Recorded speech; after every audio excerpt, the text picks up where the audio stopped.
ప్రభునందు ప్రియులారా, ప్రభునామమున మీకు వందనములు. ఈరోజు దేవుని యొక్క వాక్య ధ్యానము యావేలు గ్రంథము 2వ అధ్యాయము 25వ వచనము.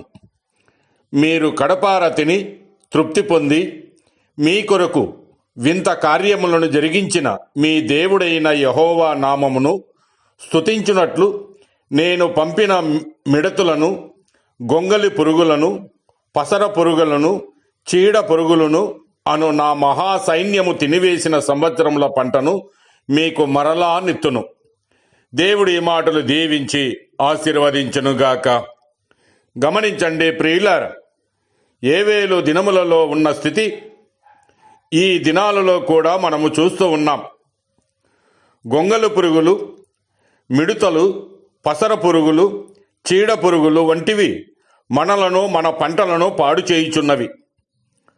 పచ్చదనము పంట అభివృద్ధికి గుర్తు. అయితే పచ్చని పంటను గొంగలి పురుగులు తినివేయుట, గొంగలి పురుగులు విడిచిన దానిని మిడతలు తినివేయుట, మిడతలు విడిచిన దానిని పసర పురుగులు తినివేయుట, పసర పురుగులు విడిచిన దానిని చీడ పురుగులు తినివేయుట అనగా పచ్చని ఆకులను గొంగలి పురుగులు తినివేయగా, రెమ్మలు కాడలను మిడతలు తినివేయగా, పచ్చదనాన్నంతా పసర పురుగులు పీల్చివేయగా, చివరికి మిగిలిన బెరడును చీడ పురుగులు తినివేశెను. అనగా పంట పూర్తిగా తినివేయబడినది. అందువలన పంట పూర్తిగా పాడై ఎండిన స్థితిని, కరువును, నాశనమును చూపించుచూ ఉన్నది.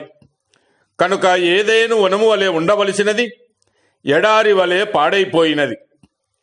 అవును ప్రియులారా, నేడు ఇట్టి పరిస్థితులనే మనము చూస్తూ ఉన్నాం. నేడు పాడి పంటల కంటే వ్యాపార లావాదేవీలకే ప్రపంచాలు ప్రాధాన్యత ఇస్తూ ఉన్నాయి. మనుషుల ఆధ్యాత్మిక అవసరముల కొరకు ఎటువంటి శ్రద్ధ చూపని లోకము ఇంతలో కనబడి అంతలో మాయమై మనుషుల శరీరాల విషయమై శ్రద్ధ తీసుకుంటున్నది. కనుకనే దేవుని కోపము రగులు కొనగా రకరకాల చీడ పురుగులు నేటి ప్రపంచాన్ని నాశనము చేస్తూ ఉన్నాయి.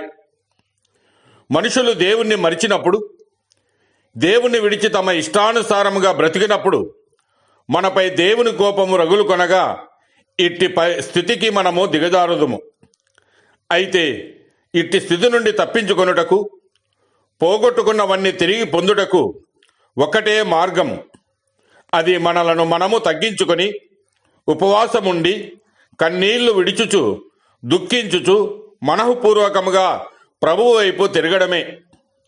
కరుణా వాత్సల్యములు గలవాడును, శాంతమూర్తియు, అత్యంత కృపగలవాడునైన మన ప్రభు అయిన యేసుక్రీస్తు మనపై జాలిపడి మన శాపమును దీవెనగాను, మన కరువును సమృద్ధిగాను ఆయన మార్చును. కనుక ప్రియులారా, మనం పశ్చాత్తాపముతో మన దోషములను ఒప్పుకొనుచు మన హృదయములను చింపుకొని ఆయన తట్టు తిరగవలేను. అప్పుడు దేవుడు మన కొరకు గొప్ప కార్యములు చేసి తొలకరి వర్షమును, కడవరి వర్షమును మనపై ఆయన కురిపించును. అప్పుడు మనం కడపార తిని తృప్తి పొంది దేవుని నామమును స్తుతించుదుము. దేవుడు మిమ్మల్ని దీవించి ఆశీర్వదించునుగాక.